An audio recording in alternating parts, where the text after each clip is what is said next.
Well, welcome to Ultimate Insider from Bear Insider. I'm Mike Pawlawski. Today we have one of my favorite Cal dudes of all time. And I say that there's a lot of these dudes that I love who have come through it.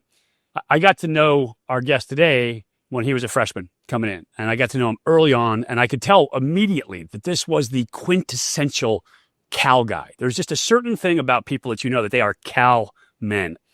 And our guest today was a Cal guy from day one. I loved his attitude. I loved his physical abilities. Was a star receiver. I mean, just had crazy talent. Was the athlete of the year, I think, for the San Jose Mercury News coming out as well. So just a really, really good athlete, but a phenomenal, even a better person. And so today I want to welcome Chase Lyman to the show. Welcome to Ultimate Insider, brother. Good to have you on here. Thanks, Mike. Thanks for having me. Good to be here. Yeah, so I love talking to guys. Your era was an interesting era, right? It was kind of this tumultuous deal coming through. You got recruited 2000 coming out, right? And you got recruited by Tom Holmoe's staff. Talk about that, because I know you come from the South Bay. I know you came from St. Francis High School. Talk about that. Why did you choose Cal? What was your decision-making factor? I wish I had a better story for you that, everybody in the country wanted me and Cal rose to the top. To be perfectly blunt, I had one scholarship offer coming out of high school, and it was Cal. So it made my decision very, very easy. I just remember my senior year of high school being really frustrated. I didn't understand. I wasn't getting any attention, no offers. Some smaller non-D1 schools had offered me, but I had really no legitimate looks. And I remember the night before signing day, Holmoe called and he said, "Hey, we've got something going on. We might have a spot for you." And Timmy Chang was the great quarterback from Hawaii. And he, at the last second, decommitted and chose to stay home. And so that was the scholarship I had. And I remember Holmoe called and he said, "All right, you're in." And I was like, "Well, let me think about it and I'll get back to you." And I hung up the phone. I was like, "What am I doing? What am I thinking about? There's nothing to think about here." So call him back and get your spot and let's roll. Right. That's a great story, actually. That's awesome. Let me consider that option for a second. Oh, wait, I've got one option. That's awesome. It was like trying to negotiate with him. There's nothing to negotiate. You know what's so funny is some of our best players ever have that exact story. Alex Mack came on, and Alex Mack is, unbelievably, just an incredible football player. Right. He didn't have any options, right? So he was the guy coming out. Troy Ozine, who was my left tackle. I don't remember how many people he got recruited by, but it wasn't very many. And so he's like, I kind of chose Cal because it was my option. He goes on to be a college All-American, right? Almost first pick of the second round. But he's runner-up for Rookie of the Year in the NFL. So there's so many guys. And then guys, like Patrick Laird came in, his walk-on, ends up playing in the league for how many years? So Scott Fujita is another one. My old teammate Scott Fujita came in as a walk-on. Yeah, Fuge came in. Fuge is another classic Cal guy, right? He was on the. He's 6'5", 250, and he jumps out of the gym and runs really well. And the guy just never got a look. It's crazy. Yeah, it's crazy. And recruiting, even today, it's still a crapshoot. You have all these services and everything. It's just a crapshoot. Football coaches. I actually did a fly fishing retreat with Urban Meyer, and so Urban was talking about the recruiting process, and he's like, if you look around the country. Coaches miss more than 50% on all these guys that they recruit. And so, there's a lot of guys that you don't see that are way better than you think because they mature differently. And there's a lot of guys who you think are really good because they look like men amongst boys in high school and they end up, looking like Tarzan playing like Jane, as it were. So yeah, there's just late bloomers too, right? Yeah. Like I'm sure Fuge was, he was probably 6'4", $185 in high school, and I didn't really get my legs underneath me until my second or third year in college. Yeah, well, I remember when you came in. I remember looking at you as an athlete. I'm like, wow, this dude he can flat roll for one. You moved really well, and so I was pretty impressed with it. What was it like when you first stepped on campus at Cal for you? What was that experience? Look, I'm from Los Altos. I had been to Berkeley once or twice.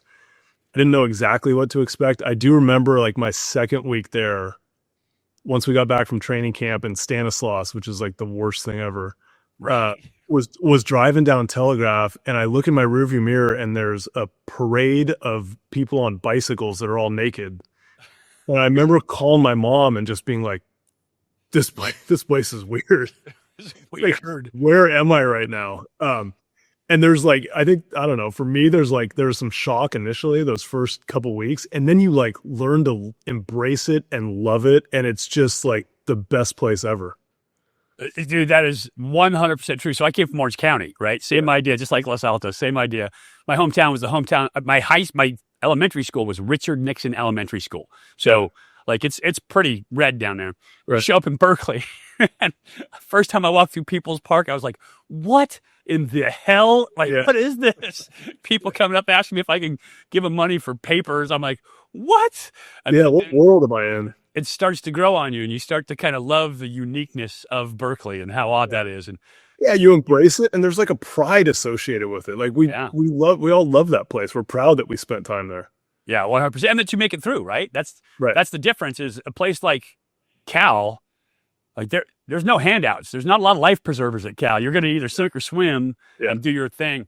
How were you academically in high school, and how did that transfer over? I was good. I was challenged hard in high school, I think. I don't know. For me, it wasn't like a crazy jump academically. I just think it's more about like time management and staying disciplined with how you're spending your time.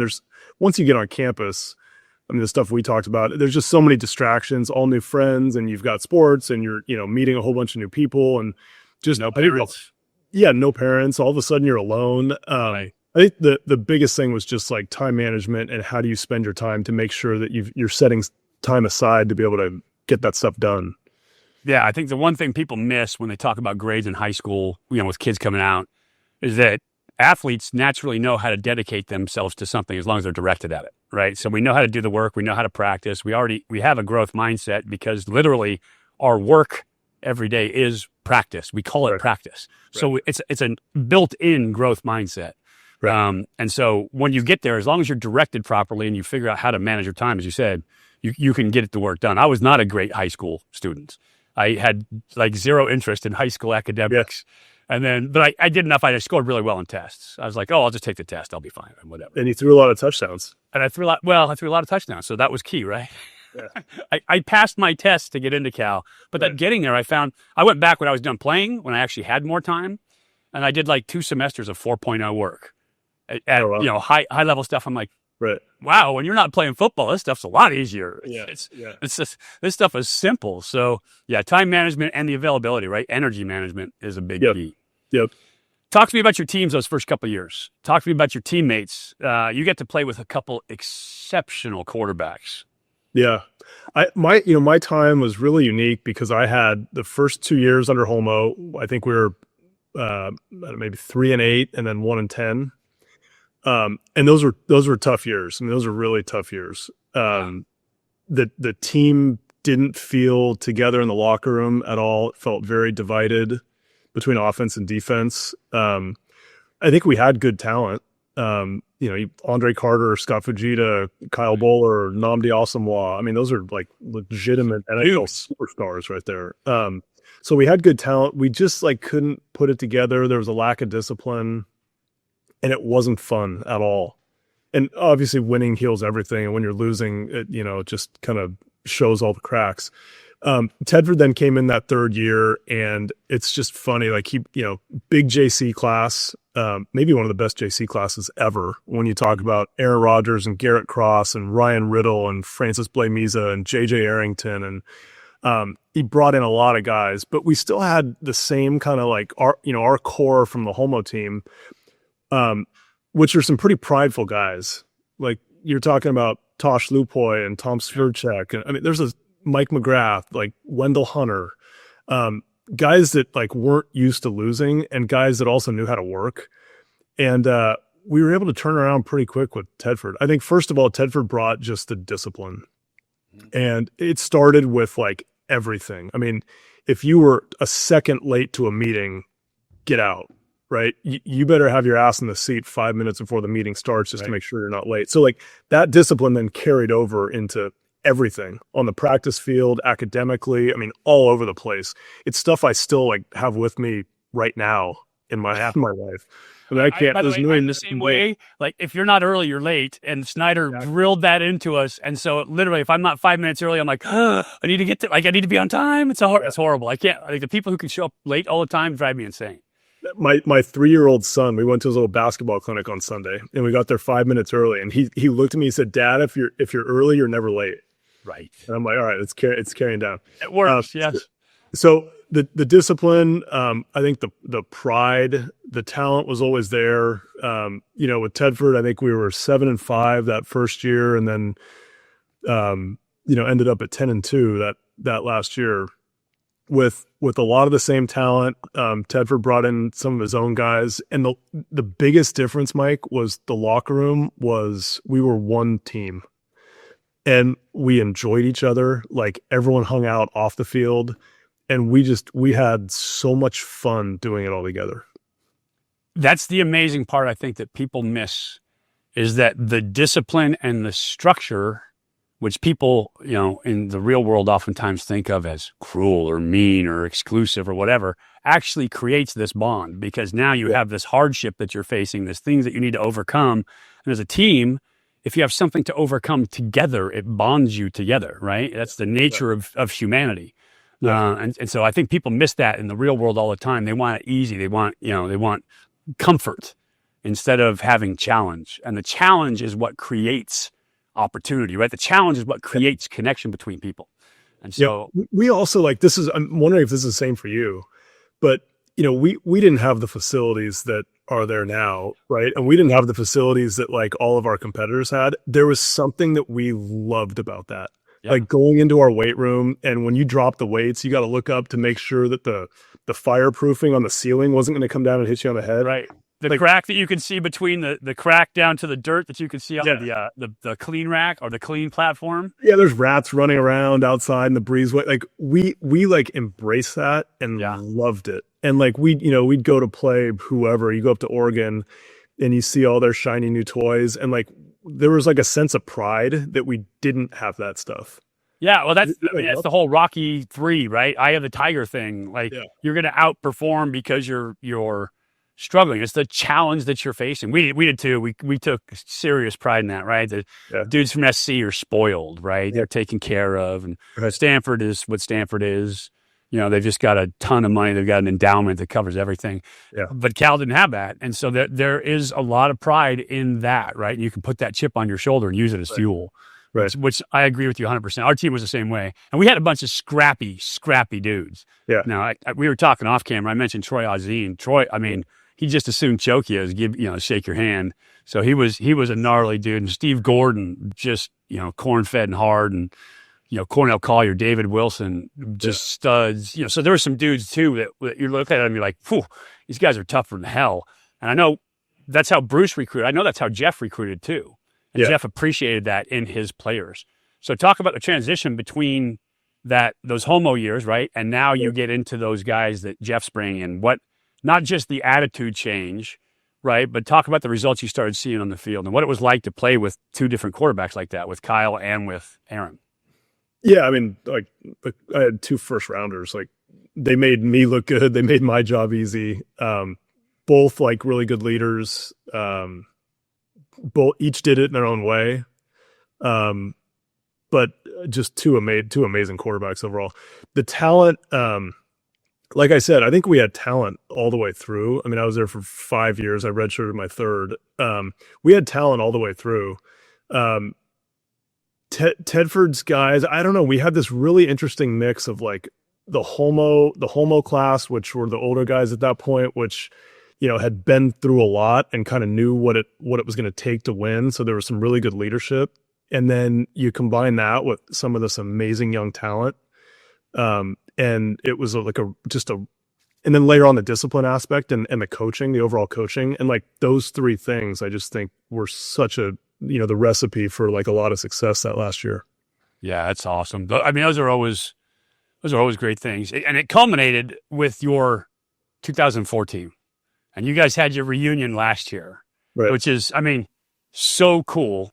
Our team went 10-2 my senior year. And so we were number 7 in the country. We finished out after our bowl game at number 7 in the country. And the one thing that and we'll talk about this in a little bit later, but the one thing that Cal has had is turnover and not a lot of people around to kind of welcome people back. And so our team, like in order to get together, our team had to force the issue. Our team had to make something happen.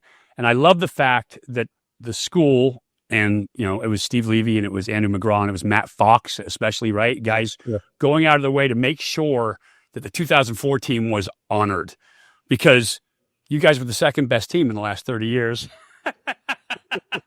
You know, but you guys were so good. And I love that team. I love doing that team, you know, doing the games for that team. I love watching you guys. But the fact that you guys are coming back together, that needs to be celebrated at Cal. What was that like, being part of that group this year? It was so cool. The best part about it was like walking into that room on Friday night when everyone's there. No one lost a beat. No one lost a step at all. Yeah. I mean, it was the same jokes right away. I forget who it was, but I walked in and someone looked at me and laughed and said, "You look like a high school science teacher now." And like the jokes just started flying right away. And we had something like 80 or 85 guys come back for that. I mean, that's incredible to have that many people show up. Everyone's busy. Everyone's got, you know, families, or they don't live in the area or whatever it is. And guys were flying in from all over the place. David Loney flew in from Australia. Right. I mean, it's just like, it shows you that team, like how much love we had for each other and that brotherhood that we had. And it was just awesome to see everybody. Yeah, the huge part of that too is how well it's put together too, right? How much advance notice, how much you get there. It was great that Jeff came back for it too, right? Yeah. So Bruce had passed away for our reunion. He ended up, you know, having brain cancer in the end and ended up passing away. You know, but we all talk about our guy. You guys got to have your coach there, which was pretty cool. Yeah, we went down Friday night after the kind of dinner and went down into the team room and coach got up and, like, you know, gave his speech, and like it kind of put everyone back, you know, 20 years, thinking that you're like getting ready to gear up and go play right then. It was really special. That's pretty awesome. So I saw him when he was back around, and I was joking with him. I'm like, you know, you used to be this real hard ass. Like you were, as a media guy, you were pretty hard to deal with. And he's like, oh yeah, I lightened up a lot. Did you find that he's lightened up a lot when he was with you guys? You get a few drinks in him and everyone lightens up a little bit. But I think once you get him like off the field and like the hat is off and those tinted sunglasses are off, like that was the most intimidating part, was just the hat and the glasses and the headset flipped up. And yeah, it was fun. And he's just kind of one of the guys, you know, everyone just looks up to him and respects him, but he's also just kind of one of the guys at that point. Yeah, it's so funny because we don't, you know, as a player, your relationship with your coach is completely different, right? That's essentially the deity in the locker room. That's the guy who, whatever he says is word, it's the law. And then once you get him off the field and realize that they're just real dudes, just people, you know, trying to make something happen. And he had a gift for getting teams together, getting teams on the same page, and making it happen. Yep. Sure. Now, during your career, you had several injuries, right? And so you were a guy who kept coming back from injury. What was that like for you? Oh man, it was hard. It just felt like I kept getting kicked down, you know, like you get up and you get knocked right back down. So it was rough. It was brutal. Just like one thing after the next. Why did this happen? I feel like I'm doing everything right. You know, felt like I was training the right way. I was doing the same or more than everyone else to try and avoid everything. I don't know. I don't have an answer. It was just fluke stuff. Part of the game. Yeah, and I think brutal is a very fair deal. It's one of the most, like for athletes, one of the most devastating things that can happen is to have an injury where you feel like you're set apart from the team. Yeah. And you had several of those while you were playing. Yeah. That said, you showed incredible resilience to be able to come back and play like you did. What was it like to finally hit the field, to have you know, the year that you had? Was it 2003? Was your big year? I mean, 03, I got hurt in the middle of the year up at Utah. I got rolled on and tore ligaments in my ankle. Came back for the bowl game that year. And then I had that off season leading up to 2004. I had that off season to really, really get into good shape. And so, you know, I was off to a good start in 2004 before tearing the knee up at SC. Yeah. Down there. So yeah, that was tough. That was tough. But you you still get drafted, right? Right. Talk about that. What were your expectations going into the draft? What was it like to kind of go, whew, okay. I didn't know what to expect, to be honest with you. I, so I hurt my knee on October 9th. I came home from LA, had surgery 2 days later, which they don't necessarily recommend. They usually want you to get all the swelling out and start working on your strength before you go into the knife. But I was like, there's a combine that's at the end of March, and like, it's 4.5 months away. I'm going to run at it. And, people are like, you're an idiot. You're just no way. Why would you? That's like career suicide to go run a slow time at the combine. I was psychotic in my rehab. I mean, at the end of the day, I was probably stupid. I was too aggressive with it, but those were 12-hour days trying to get ready for the combine. From, yoga to double days in rehab to all the weightlifting to, just catching balls on jugs machines. Like that was 6 to 6 every day. And I got to a point where I could run at the combine, and I ran well, at 4.5 months. I was doing side to side lateral stuff at that point, but I wasn't about to go do it at the combine. Right. So I was able to run. I ran the 40. I think I did the bench press. I don't think I did the vertical jump there. I think I just ran the 40 into the bench, and I ran well. We didn't have the electronic times like they do now. Yeah. And so like for sure. everyone was on handheld. And so I was somewhere in the, I heard 4.43, I heard 4.46, somewhere in that kind of range. Yeah. And so I didn't know what the draft was going to be. I thought that some teams would probably just rule me out given the injury history. But as you know, it takes one team. You just got to get one team to love you. And the Saints, took me in the 4th, and I was off to New Orleans. Yeah. And talk about that experience down there. What was that like for you? It was fun for a week after the draft. And then I retore the same knee in rookie minicamp, literally 7 days after the draft. So it was just another, kind of kick in the gut. That was tough. So I came home, another surgery, rehabbing. Then Katrina hit right then, at the end of August. I think it was the end of August. So that was just another kind of wrinkle in everything. So my time in New Orleans it was great. I learned a lot from it. I think it like grew me as a human. I wouldn't say it was enjoyable. It was just a constant battle of trying to get healthy, trying to get yourself together for every practice. Yeah. And it's a different life in the NFL. You're down there in a place that you're not familiar with. You kind of miss your teammates from college that have become your brothers over the last 4 or 5 years. The league is just, it's a business at that point.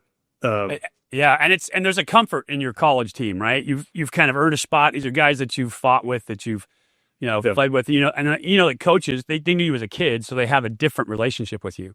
Yeah. The NFL, they don't give a shit about you. Can you produce or can you not produce?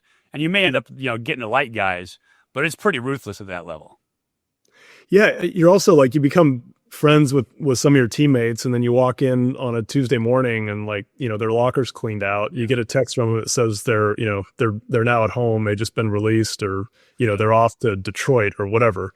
I used to say that the college game was 90%. As a player, it felt like it was 90% about the game and 10% business. And then you get to the NFL and it's flip-flopped. Yes. It's probably not true today because the college game is so different. Now it's turning into more business too. And money's taken over. But back then, that's what it felt like. Yeah, for sure. So obviously a ton of injuries, ton of, having to get through to the next side. What did that teach you? Because we talked about Cal and how difficult it can be, right? No life preservers. Yeah. And you had to deal with, even on top of that, right? It's hard enough just doing football, right? You have to push through just to be able to play football. Yeah. And then you have to push through to be able to get your grades. But then you have to deal with injuries and rehabbing and all that too. Right. What did that teach you? Resilience, I guess. I didn't have a choice. I felt like I didn't have a choice. You're not going to quit. So you tear your knee up. I mean, you're like, okay, well, how quick can we get back? Like what, I don't know. It wasn't like, there was maybe some sulking for 24 hours, like why did this happen again? But then, I mean, you get back on the horse. I don't know. But I think, but I think that, right, that's one of these things that athletes take for granted, that they don't realize how resilient we actually are. There wasn't a choice. I'm not going to quit. Yeah. That is resilience. Yeah. That is the definition of resilience. Yeah. It's going to suck, but I'm going to get through it anyway. And by the way, all you Cal fans at home, my book, Everyday Great, I talk about that. Just text GREAT to 55444. Get on my email list. We talk about it all the time. But that's the natural resilience of athletes. That's the natural resilience of guys who can perform at a high level, and that there wasn't a choice. I'm just like, you set your sights on something, you just do it, and you find the process, you find the steps, and you make it happen. Yeah. And so, but one thing for me, like, I got so focused on the rehab and getting back that I do remember a preseason game at Tennessee against the Titans. And I remember running out onto the field, and I felt this like sense of accomplishment that like I had gotten through 2 knee reconstructions and I like had made it back.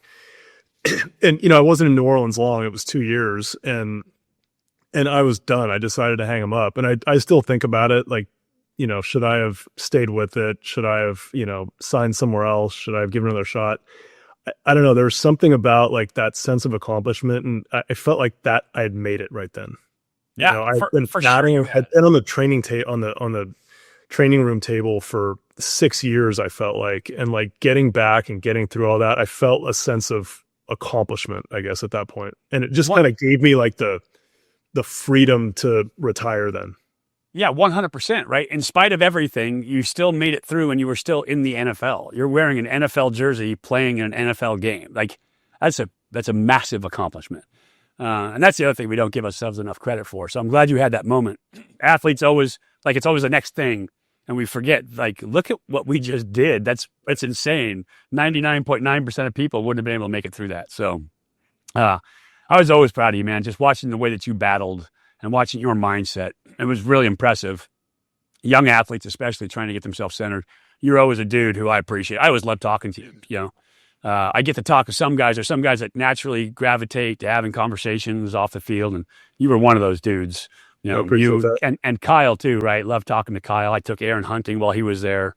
Yeah. Probably some kind of NCAA violation at that point, but so there were just dudes that like you could talk to, and guys that are Cal guys, and you were always one of my favorites. How did all those experiences then kind of help you with what you're doing now? Talk about what you're doing now. So I'm in the real estate world, commercial real estate world. I work for a family office, and help oversee our real estate efforts. So we're developers at heart. We build office and apartments, primarily down in Silicon Valley. I talked about discipline and work ethic. I think that's probably the biggest thing that just carries with you, stays with you the rest of your life, whether you realize it or not. I was talking about being at meetings, making sure you're at meetings a couple minutes early. Yeah. A lot of lessons learned, some of which you don't even realize, but I think you take them with you.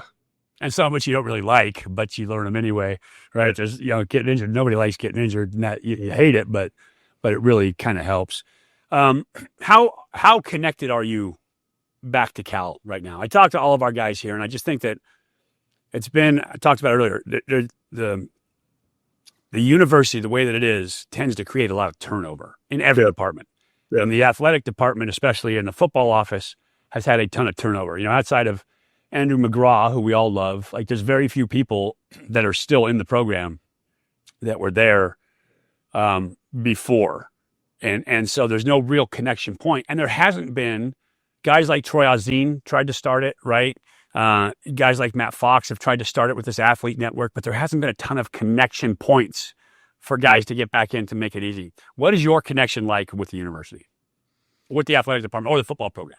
Yeah, I mean, the athletic department, none. The football department, I mean, Andrew McGraw is a good friend.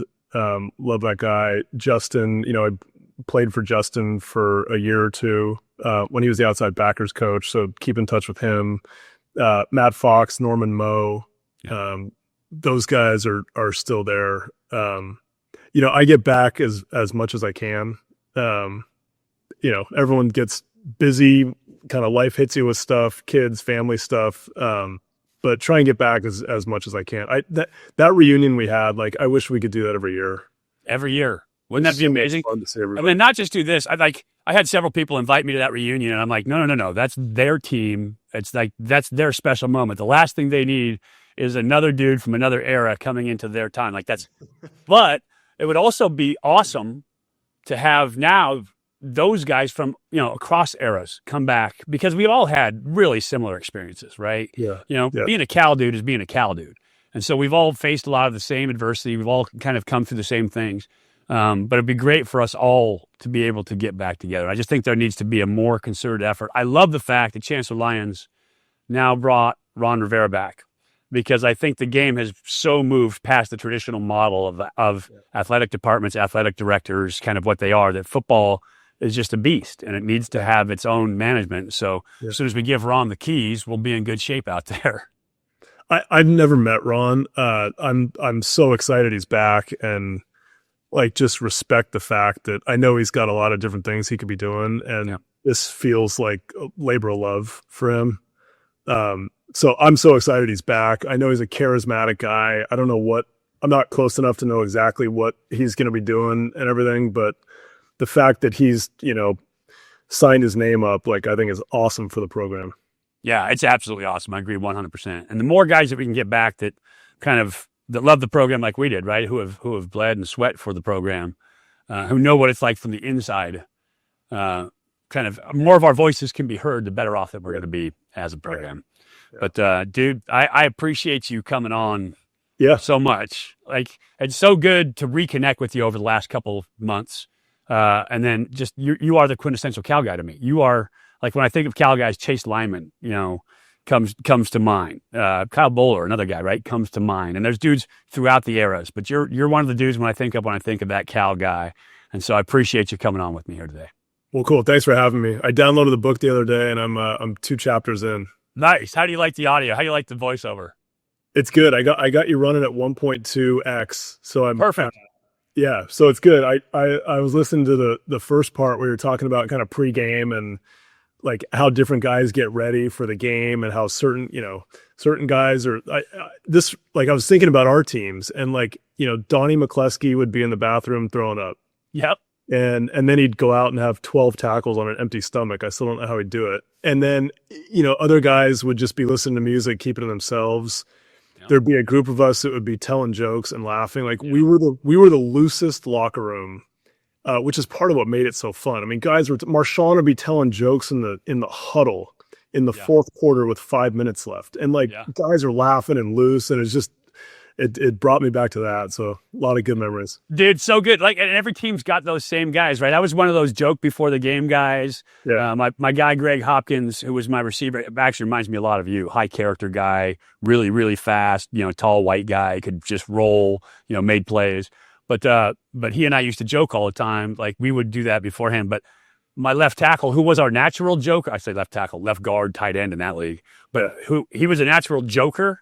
He was in the bathroom puking before games, like he was so high strung. So there's one great story since you brought it up. Yeah. Kyle Moore Brown, one of the greatest centers to ever play in that league, two-way guy. When they were two-way guys. Yeah. Just a phenomenal football player. You'll read about him more in the book later. But we're playing Orlando. He gets food poisoning. And so he doesn't throw up before games. He's a joker before games, but he's in the bathroom throwing up before the game because he got food poisoning from Chinese food the night before. Yeah. Joe Jacobs, whose brother Andy Jacobs played at Cal. Yeah. JoJo is over the back of him screaming, "Get the demons out! Get the demons out!"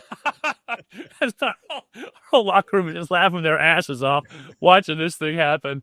Dude, it was but that's classic locker room stuff. Right? I mean, we could go back and forth on these stories for the next 2 hours. Dude, they're awesome. Well, I appreciate you coming on, dude. Absolutely love you. Loved you as a player now as well. Just so much fun having you on. And we need to all get back more around Cal, right? We need to all kind of rally, make our program substantial again. Yeah, would love to do it. We've got such a powerful network, and that reunion just reminded me of it. That was our 1 year, which we all stay pretty connected already, but it'd be good to get kind of all the different groups together at some point, or get us all in the same kind of, in the same kind of networking group, because it's a powerful group of guys. For sure. And for everybody at home, like you're seeing it here, Cal guy, 100% Cal guy. This is the kind of guy that the football program puts out, and just it's what we need to keep doing, supporting that, creating that opportunity at Cal, because that's what we have. Chase, thank you for coming on. For everybody at home, I'm Mike Pawlawski for Ultimate Insider and Bear Insider. As always, go Bears. Go Bears. Thanks, Mike.